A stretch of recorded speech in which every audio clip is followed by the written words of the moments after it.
di kelas 10 SMA. Assalamualaikum warahmatullahi wabarakatuh. Pada kesempatan kali ini kita masih akan mempelajari tentang teks anekdot. Nah, sebelum itu mari kita ingat apa itu teks anekdot yang kemarin telah kita pelajari. Yang pertama, pengertian teks anekdot ya. Anekdot adalah cerita singkat yang menarik karena lucu dan mengesankan. Teks anekdot ini berfungsi untuk menyampaikan kritik tetapi dengan bahasa yang tidak kasar dan menyakiti. Anekdot ini mengangkat dari cerita tentang orang penting atau tokoh masyarakat yang terkenal berdasarkan kejadian yang sebenarnya.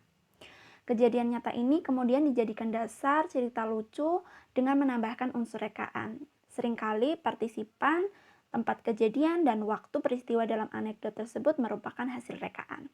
Jadi simpulan dari teks anekdot itu adalah cerita lucu yang digunakan untuk menyampaikan kritik kepada pihak tertentu dengan cara yang tidak kasar dan menyakitkan. Karena tujuannya mengkritik, anekdot seringkali terinspirasi dari kisah-kisah nyata dari tokoh terkenal yang ada dalam masyarakat. Selanjutnya yaitu ciri-ciri teks anekdot. Ciri-cirinya apa saja sih? Yang pasti cerita anekdot berisikan kritik dari kehidupan nyata, tokoh-tokoh di kehidupan nyata dibalut dengan cara yang menghibur. Menghibur di sini maksudnya adalah ceritanya lucu, menarik, dan menggelitik. Selanjutnya, kalian pasti sudah pernah membaca teks anekdot dosen yang juga menjadi pejabat.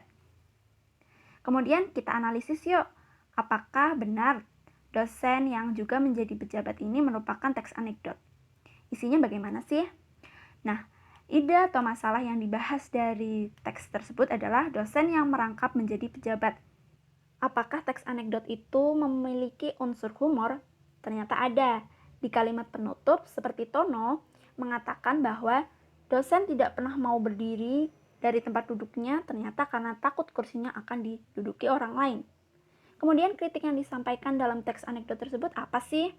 Kritik yang disampaikan adalah kritik kepada para pejabat yang takut kehilangan jabatannya atau tidak mau diganti oleh pejabat baru. Lalu apa sih bedanya cerita humor yang hanya memiliki unsur humor dan cerita anekdot? Kita lihat di tabel berikut ini. Anekdot dosen yang juga menjadi pejabat memiliki ide cerita dari kehidupan nyata. Kemudian isinya juga terkait oleh tokoh publik. Kemudian fungsi komunikasinya menyampaikan kritik, sindiran secara halus kepada para pejabat. Nah, makna tersiratnya ini menyadarkan para pejabat agar ketika masa jabatannya habis, mereka bersedia untuk turun jabatannya. Sedangkan humor dalam surat cinta tukang buah kepada tukang sayur, ide ceritanya hanya rekaan. Isinya juga hanya meliputi dari masalah kehidupan sehari-hari. Fungsi komunikasinya hanya untuk menghibur. Kemudian makna tersiratnya juga tidak ada. Selanjutnya, pola penyajian dari teks anekdot ada dua loh. Yang pertama, ada bentuk pola anekdot yang berbentuk dialog. Yang kedua, berbentuk narasi. Kalau bentuk dialog seperti apa sih? Yaitu percakapan dua orang atau lebih yang ditandai dengan adanya kutipan langsung setelah titik dua. Nah, kalimat langsung adalah sebuah kalimat yang merupakan hasil kutipan langsung dari pembicaraan seseorang yang sama persis seperti apa yang dikatakan. Sedangkan, pola penyajian teks anekdot berbentuk narasi berupa penceritaan dengan paragraf-paragraf berupa uraian rangkaian kejadian.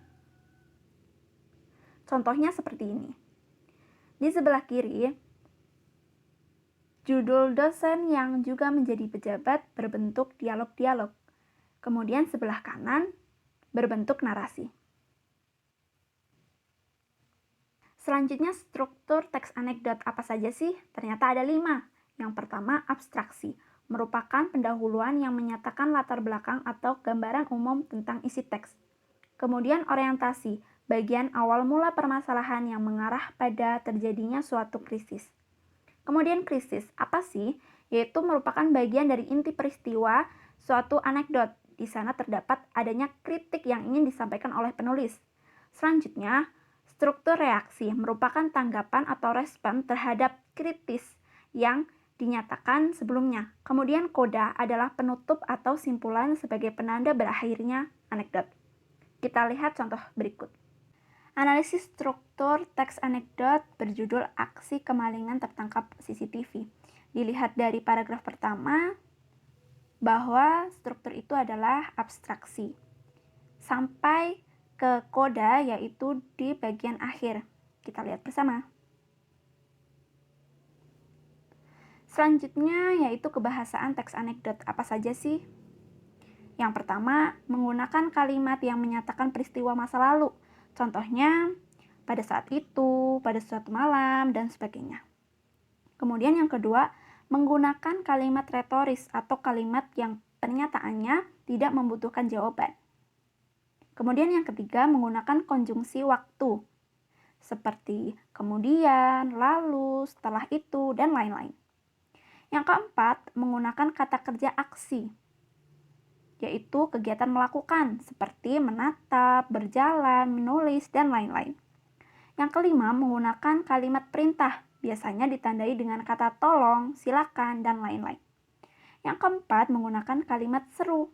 Contohnya, wah, nah, oh, dan lain-lain. Berikut contoh analisis kaidah kebahasaan teks anekdot. Kalimat yang menyatakan peristiwa masa lalu. Contohnya, pada puncak pengadilan korupsi politik. Kemudian kalimat retorisnya, apa benar bahwa Anda menerima $5.000 untuk berkompromi dalam kasus ini? Kemudian yang ketiga, penggunaan konjungsi hubungan waktu. Akhirnya, hakim berkata, Pak, tolong jawab pertanyaan jaksa. Yang keempat, penggunaan kata kerja aksi. Contohnya, menatap dan menenggar. Selanjutnya, penggunaan kalimat perintah. Pak, tolong jawab pertanyaan jaksa. Kata tolong di sini merupakan kalimat perintah. Yang keenam, penggunaan kata seru. Oh, maaf. Itu termasuk kalimat seru ya. Nah, itulah materi dari teks anekdot dari mulai pengertian, ciri, pola, struktur, dan kebahasaan teks anekdot. Selanjutnya inilah tugas yang harus kalian kerjakan. Tugas pengumpulannya maksimal hari Sabtu. Tidak boleh lebih ya. Jika ada yang ingin ditanyakan, silakan japri ke nomor yang tertera. Terima kasih. Assalamualaikum warahmatullahi wabarakatuh. Tetap semangat ya.